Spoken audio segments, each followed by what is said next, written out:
తెలంగాణలో ఏ క్షణమైనా పంచాయతీ ఎన్నికల నోటిఫికేషన్ విడుదలయ్యే అవకాశం ఉందని తెలుస్తోంది. 3 దశల్లో ఎన్నికల నిర్వహణకు అన్ని ఏర్పాట్లు చేస్తోంది రాష్ట్ర ఎన్నికల కమిషన్. బ్యాలెట్ పద్ధతిలో ఎలక్షన్స్ నిర్వహించాలని నిర్ణయం తీసుకున్నారు. ఈ నెల 30వ తేదీలోపు ఎలక్షన్ షెడ్యూల్ విడుదల చేయాలని ఎస్ఈసీని ప్రభుత్వం కోరింది. రిజర్వేషన్ల నివేదికలు అందగానే నోటిఫికేషన్ విడుదల చేయబోతోంది ఎలక్షన్ కమిషన్. కోర్టులో కేసులపై క్షుణ్ణంగా పరిశీలిస్తోంది. న్యాయస్థానం ఇచ్చేటువంటి ఆదేశాలను బట్టి ఎస్ఈసీ తదుపరి చర్యలు తీసుకునే అవకాశాలు కనిపిస్తున్నాయి. ఎన్నికల నిర్వహణకు ఎక్సైజ్, పోలీస్, పంచాయతీరాజ్ శాఖల నివేదికలు తీసుకుంటోంది ఎన్నికల కమిషన్. తొలుత ఎంపీటీసీ, ఆ తర్వాత సర్పంచ్ ఎన్నికలు నిర్వహిస్తారు.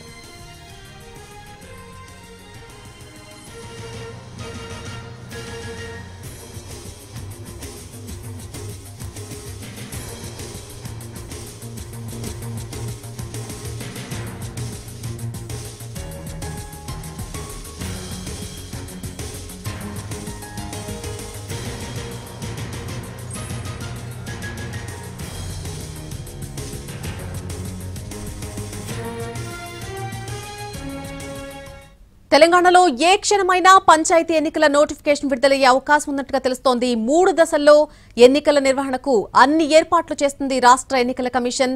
ఈసారి బ్యాలెట్ పద్ధతిలో ఎలక్షన్స్ నిర్వహించాలని నిర్ణయం తీసుకున్నట్టుగా తెలుస్తోంది. ఇక ఈ నెల 30వ తేదీలోపు ఎలక్షన్ షెడ్యూల్ విడుదల చేయాలని ఎస్ఈసీని ప్రభుత్వం కోరింది. అలాగే రిజర్వేషన్ల నివేదికలు అందగానే నోటిఫికేషన్ విడుదల చేయబోతోంది ఎలక్షన్ కమిషన్. ఇదే అంశానికి సంబంధించి పూర్తి అప్డేట్ మా ప్రతినిధి సుధీర్ అందిస్తారు. సుధీర్, స్థానిక సంస్థల ఎన్నికల నిర్వహణకు సంబంధించి ఈ రోజు ఉదయం మాసప్ ట్యాంక్లోని రాష్ట్ర ఎన్నికల సంఘం కార్యాలయంలో కమిషనర్ రాణి కుముదిని అధ్యక్షతన హైలెవెల్ కమిటీ సమీక్ష సమావేశం జరిగింది. ఈ సమావేశంలో రాష్ట్ర ప్రభుత్వ ప్రధాన కార్యదర్శి రామకృష్ణారావుతో పాటుగా ఇతర ముఖ్య అధికారులు కూడా ఈ సమావేశంలో పాల్గొన్నారు. అయితే రాష్ట్ర ప్రభుత్వం ఇప్పటికే కన్సెంట్ ఇవ్వడం జరిగింది. రాష్ట్ర ఎన్నికలకు స్థానిక ఎన్నికలకు సంబంధించి త్వరలో జరగబోయే ఈ ఎన్నికలకు సంబంధించి ఏ విధంగా నిర్వహించాలి, ఎక్కడెక్కడ ఏవైతే సమస్యాత్మక ప్రాంతాలు ఉన్నాయో అక్కడ ఎన్నికలు ఏ విధంగా నిర్వహించాలనే విషయానికి సంబంధించి చర్చించినట్టుగా కూడా తెలుస్తుంది. వాస్తవానికి స్థానిక సంస్థల ఎన్నికలను సెప్టెంబర్ 30 లోపు నిర్వహించాలని చెప్పేసి హైకోర్టు డెడ్ లైన్ పెట్టడం జరిగింది. డెడ్ లైన్ మరో 2-3 రోజుల్లోనే ముగియనుండడంతో తెలంగాణ ప్రభుత్వం మేల్కొని ఇప్పటికిప్పుడు రిజర్వేషన్లను కావచ్చు, లేకపోతే ఇతర అంశాలన్నింటినీ కూడా ప్రక్రియను వేగవంతం చేసింది. అందులో భాగంగానే నిన్న 42% బీసీ రిజర్వేషన్లను ప్రకటిస్తూ ఉత్తర్వులు జారీ చేసింది. ఈ నేపథ్యంలోనే ఈ రోజు ఉదయం నుంచి కూడా ఆయా జిల్లాల్లో 31 జిల్లాలకు సంబంధించి రిజర్వేషన్లను ఖరారు చేసే పనిలో కలెక్టర్లు నిమగ్నమయ్యారు. ఉదయం నుంచి కూడా ఆ తంతు అన్ని జిల్లా కలెక్టర్ కార్యాలయంలో జరుగుతుంది. ఎంపీటీసీలు, జెడ్పీటీసీలతో పాటుగా మహిళా రిజర్వేషన్లకు సంబంధించి కూడా డ్రా తీయాల్సిన పరిస్థితి అయితే ఉంది. ప్రస్తుతం కొన్ని జిల్లాల్లో ఇందుకు సంబంధించి ప్రక్రియ కొనసాగుతుంది. మరికొన్ని జిల్లాల్లో ఇప్పటికే ఆ ప్రక్రియ ముగిసింది. మొత్తంగా 31 జిల్లాలకు సంబంధించిన రిజర్వేషన్ల పట్టిక మొత్తంగా కూడా రాష్ట్ర ప్రభుత్వానికి చేరాల్సి ఉంటుంది. ఆ తర్వాత రాష్ట్ర ప్రభుత్వం నుంచి ఎన్నికల కమిషన్ కు చేరాల్సి ఉంటుంది.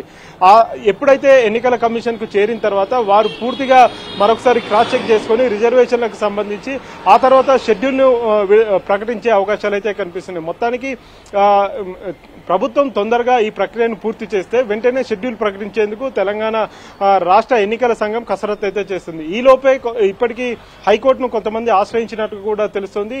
ప్రస్తుతం 42% రిజర్వేషన్లకు సంబంధించి అబ్జెక్షన్ చెప్తూ అభ్యంతరం వ్యక్తం చేస్తూ కొంతమంది హైకోర్టును అప్రోచ్ అయినట్టు కూడా తెలుస్తుంది. ప్రస్తుతం హైకోర్టులో దసరా సెలవులు కంటిన్యూ అవుతున్న నేపథ్యంలో హౌస్ మోషన్ దాఖలు చేసిన పరిస్థితి అయితే ఉంది. దానికి సంబంధించి అనుమతి వచ్చిన తర్వాత దాని మీద విచారణ కొనసాగుతుందని చెప్పేసి తెలుస్తుంది.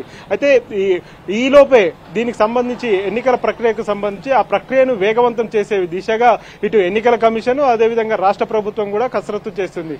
ఏది ఏమైనా కానీ ఎన్నికల నిర్వహణ అనేది కొంచెం కష్టసాధ్యమైన పరిస్థితుల్లో, ఎట్టి పరిస్థితుల్లో కూడా ఎన్నికలను నిర్వహించాలని చెప్పేసి తెలంగాణ ప్రభుత్వం భావిస్తుంది. కాబట్టి అందుకు సంబంధించి రాష్ట్ర ఎన్నికల సంఘం కూడా పూర్తి స్థాయిలో కసరత్తు చేస్తుంది. ఇప్పటికే ఆర్ఓలు, ఏఆర్ఓలు అంటే returning officer officers, assistant returning officers ఎవరైతే ఉన్నారో వారికి పూర్తి స్థాయిలో ట్రైనింగ్ కూడా కంప్లీట్ చేసింది. కానీ గడిచిన 6 నెలల క్రితం ట్రైనింగ్ ఇచ్చారు కాబట్టి మళ్ళొకసారి కూడా ట్రైనింగ్ ఇవ్వాలని చెప్పేసి నిర్ణయించడం జరిగింది.